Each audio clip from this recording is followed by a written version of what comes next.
Sobat Diet Kalori, bertemu kembali dengan saya Erwin Eka, founder dari dietkalori.co.id. Dan di video kali ini saya akan membahas tentang menjadi vegetarian untuk menurunkan berat badan atau menjaga berat badan Anda tetap ideal dengan jalan memilih makanan-makanan yang tidak mengandung atau nabati ya, hanya nabati saja, tidak memasukkan unsur hewani atau sesuatu yang bernyawa, ayam, ikan, telur bahkan mungkin, atau susu atau apapun lah bentuk vegetarian, atau yang memilah makanan yang tadinya bernyawa, daging dan sebagainya, dihindari semacam seperti itu. Jadi vegetarian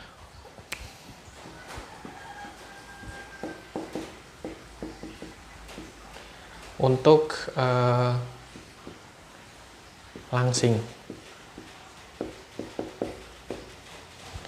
Nah, akan kita bahas ya. Jadi saya tidak terus kemudian bermaksud untuk mendiskreditkan para vegetarian ya.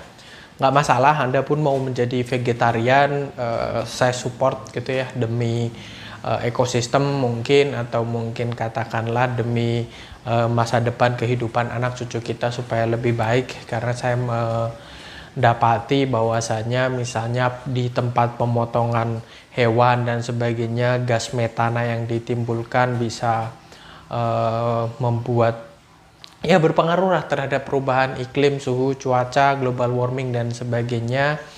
Atau ya karena mungkin Anda sifatnya halus, tidak tegaan terhadap katakanlah sesama makhluk hidup, jadi Anda tidak berniat untuk mengkonsumsinya. Nah, niatan-niatan semacam seperti itu sih saya dukung gitu ya. Cuman kalau untuk melangsingkan gitu, katakanlah hanya demi langsing, terlebih lagi kalau misalnya katakanlah nanti berat badan Anda sudah ideal, terus Anda balik lagi menjadi karnivora begitu katakanlah, atau bahkan omnivora, memakan berbagai macam makanan, balik lagi tidak hanya vegetarian, ya cukup disayangkan gitu. Kalau memang sudah komitmen untuk menjadi seorang vegetarian, ya jadikan itu sebagai gaya hidup Anda untuk lebih baik dan sebagainya. Terus kemudian ditinjau dari sudut pandang diet gitu ya, vegetarian itu tidak serta-merta membuat diri Anda langsing. Jadi saya punya kenalan ya, vegetarian sudah lama sekali, berpuluh-puluh tahun, bahkan bisa gemuk, masih tetap bisa gemuk gitu, karena makanan-makanan vegetarian ya, sayur, buah, protein nabati begitu ya, susunya susu kedelai dan sebagainya, dan terutama gula. Mereka masih mengkonsumsi gula kan ya, masih mengkonsumsi nasi juga banyak mengandung gula dan sebagainya, dan sayur-sayuran itu pun juga mengandung kalori seperti itu. Bahkan kalau di Indonesia ya, makanan-makanan vegetarian, makanan yang memang terdiri dari sayur ini sudah diolah sedemikian rupa dengan ditambahkan bumbu-bumbu yang membuatnya jadi makin lezat, dan kita bisa mengkonsumsinya. Satu porsinya itu terkadang banyak mengandung kalori yang cukup tinggi. Misalnya katakanlah makanan vegetarian gado-gado ya, itu per porsinya itu rata-rata sekitaran 480 kilokalori ya, dengan bumbu kacangnya, dengan lontongnya ya. Mungkin kalau Anda total vegan tidak memasukkan telur, kalau telur masih ditambah 100 kilokalori lagi, atau pecel misalnya ya, itu juga sekitaran 440 kilokalori persisnya, tapi di angka 400-an masih. Dan di program diet kalori nanti Anda bisa men-search ini ya, per porsi dan sebagainya, atau tempe goreng misalnya. Per satu irisnya itu sekitaran 60 kilokalori karena digoreng ya, jadi cukup tinggi gitu. Atau salad buah misalnya,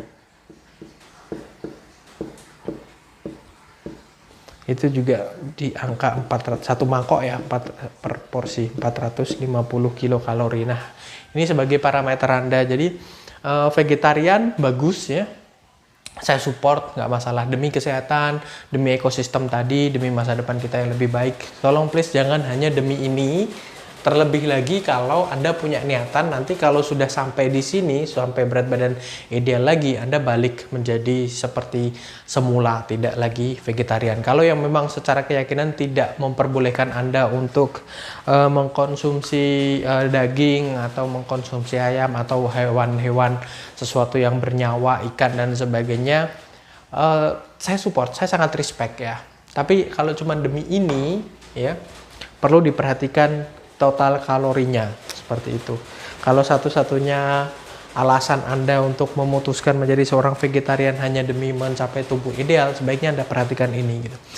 Dan kalau Anda berpikir lebih jauh begitu ya, banyak misalnya hewan-hewan misalnya sapi, kambing itu pun bisa gemuk. Mereka makanannya ya, mereka vegetarian, nggak ada kambing atau sapi atau kerbau, domba dan sebagainya yang mengkonsumsi daging juga itu bisa dipastikan tidak ada begitu, atau kalaupun ada mungkin sangat-sangat jarang sekali. Mereka makannya rumput, daun dan sebagainya yang notabene vegetarian lah mereka. Tapi ya ada di antara mereka yang gemuk karena, dan banyak ya sapi-sapi yang gemuk begitu karena ini rumput, sayur, buah itu pun mengandung kalori yang cukup tinggi, jadi harus benar-benar diperhatikan. Saya pernah punya kasus juga seseorang yang konsult sebelum bergabung dengan program diet kalori.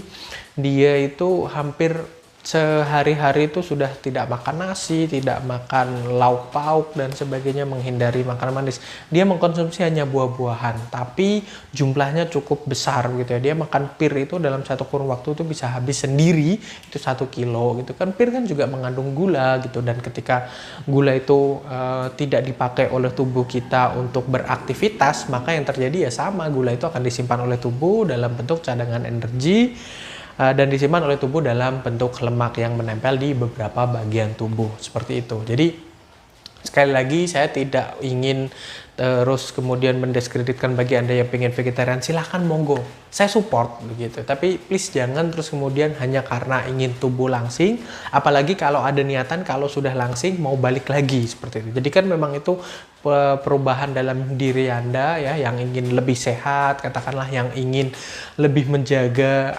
alam kita, ingin menyayangi binatang dan sebagainya. Saya support, saya dukung Anda 100% seperti itu. Oke ya, jadi Anda tidak harus menjadi seorang vegetarian, asal kuncinya di sini. Anda paham ya tentang kalori-kalori yang masuk, terus kemudian kebutuhan kalori Anda pastikan tidak berlebih, tidak terus kemudian menumpuk di dalam tubuh dalam bentuk lemak. Saya rasa itu, jangan lupa like, comment, and share, subscribe juga bagi yang belum subscribe, tekan tombol loncengnya supaya mendapatkan notifikasi setiap kali saya mengupload video-video baru, dan jangan lupa follow sosial media kami yang lain, ada Facebook, Spotify, yang suka dengar podcast, ada Instagram juga, silahkan di follow di bawah ini ya, dietkalori.co.id, dan sampai bertemu kembali di video-video kita berikutnya.